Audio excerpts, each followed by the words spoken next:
Please welcome Red Steagall and the boys in the bunkhouse. Thank you. Thank you. You forgot to add Abilene, Kansas to all those places we played. We're so proud to be here tonight, and there's no greater compliment that you can pay an act than to invite them back. And I tell you, we were so honored when Michael called and asked if we'd come back this year. We have a lot of friends out there, and we've made some new ones since we've been here this weekend. I love small towns. I love the small town attitude. And I wish those people back east could be here tonight and they'd see where America lives.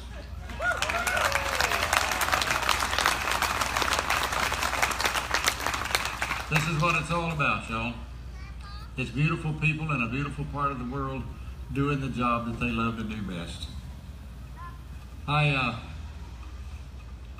have some friends. Anybody here from Louisiana? You're probably the only one that'll understand this. These two guys, Clarence and Boudreaux, lived on opposite sides of the bayou. They lived there all of their lives, and they had never seen each other because the brush was so thick. But they cussed each other every morning for about 30 minutes.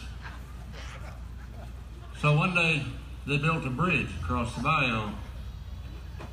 Boudreaux told his wife, "Louise, I'm going to go over there and I'm going to whoop Clarence." She said, "You don't know what he looks like." He said, "No, but I know what he sounds like. He's cussed me every morning ever since I've been grown, and I'm going to find him and whoop him." She said, "Be careful." He got halfway across the bridge and he met Baquet coming the other way. He pointed to something and Baquet told him what it was, and he turned around and came back, and Louis said, "I thought you were going to go over and whip Clarence." He says, "I was." Baquet read me the sign on the other side of the bridge. It said, "Clarence, 12 feet 6 inches. I ain't gonna fool with him."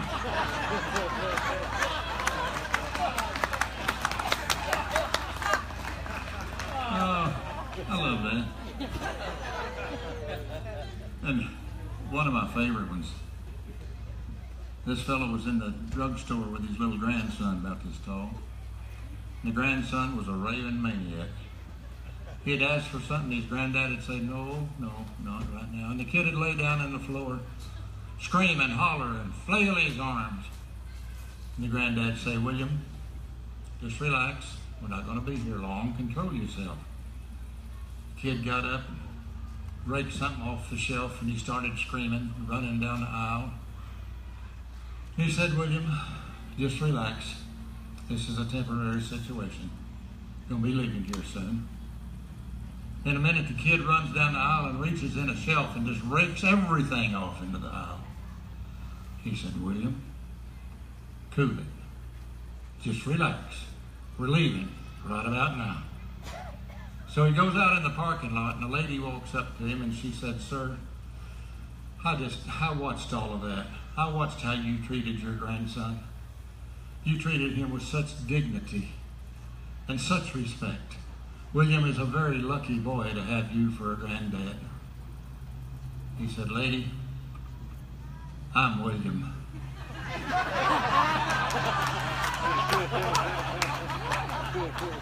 That little demon is Steve, and when I get him home, I'm going to wear his butt. Oh, how many of you were here last year? Well, you get to hear some of the same old stuff. Because there are certain things that I like to do that I'm very fond of and very proud of. One thing is to talk about one of the great things about this country, and that's our ability to individually own land, utilize it while we're here, and pass it on to future generations. Very few people have that opportunity.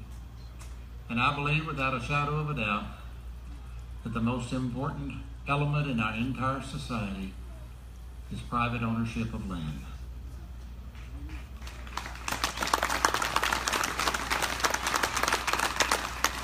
We have the most effective, most efficient, most economical and safest food supply on this planet. And we owe it to our agricultural community of which you're a part. Well, to tell you the truth, if you eat, you're a part of agriculture. But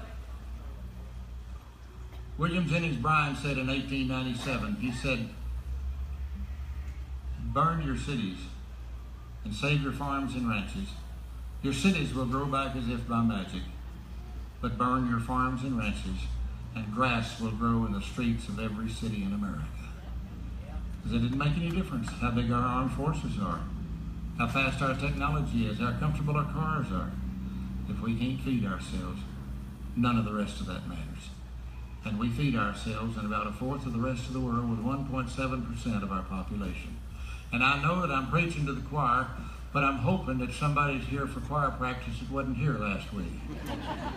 Because it is incumbent upon all of us to protect our agricultural community and keep it alive and safe and healthy for future generations. I've kicked up the hidden mesquite roots and rocks from the place where I spread out in my bed. And I'm laying here looking at a sky full of stars with my hands folded up beneath my head. And tonight there's a terrible pain in my heart, like a knife that cuts jagged and deep. This evening the windmiller brought me the word that my granddaddy died in his sleep. So I saddled my gray horse and rode out to a hill where when I was a youngster of 9, my grandfather said to me, son, this is ours. It's yours, your daddy's, and mine. He said my granddaddy settled here after the war that knew tanks where his house used to be. Wanted the cowboy to live in the West, come to Texas from East Tennessee. And the longhorn were wild as a deer in them breaks. With a long rope he caught him a few, and with the money he made from trailing them north, he proved up this homestead for you. When the railroad got closer, they built the first fence where the river runs through the east side. Then when I was a button, they built these corrals, and that winter my granddaddy died. He said my father took over and bought up more range. With purebreds he improved our stock, and windmills looked like they grew out of the ground. And that land got as hard as a rock. And during that dust bowl we barely hung on. The wind tried to blow us away, but it seemed that the Lord took a liking to us. He kept turning up ways we could stay. As my father grew older, he gave me more rain. We paid for most all of this land. By the time he went on, I was running more cows, and your daddy was my right-hand man. His eyes got real cloudy. He took off in a trot, and I watched as he rode out of sight. And though I was a child, I knew I was special. And I'm feeling that same way tonight, because not many years later, my daddy was killed on a ship in the South China Sea. For 20-odd years now, we've made this ranch work. 2 cowboys, my granddad and me. And now that he's gone, things are certain to change. I reckon that's how it should be, but 5 generations have called this ranch home, and I promise it won't end with me, because I've got a little one home in a crib. When he's old enough that he'll understand, from the top of that hill, I'll show him his ranch, because like me, he was born to this land. We're all born to this land. Now the cow camp is busy. The longhorns are uneasy. The dark sky's rolling and mean, and he rolls him a tight one and ties down his slicker and slaps at some dust on his sleeve. Then he lays out a flag loop and throws at the piebald. Laughed as the old pony do. Then the 3rd time he caught him. Guess the old pony let him. Game's over, he started to cuss. Now the night watch is his with his face to the wind. He nods as he rides past the boss. And he's humming a song that his granddaddy taught him on the back of that old piebald horse.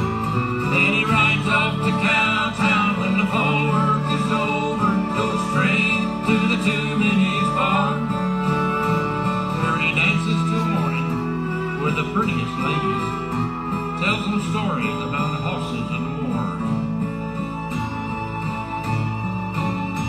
Now the cow camps are empty, the plains full of fences. Cowboys ain't had a truck. museum in Kansas, rotten and gathering dust. He rocks in an old chair his granddaddy made when the plains were still open and free, and his leggings still hang on a nail by the bed. Gave his spurs to his grandson last spring. Then he rolls him a tight one as he stares at the wall, at a picture of him and the boss.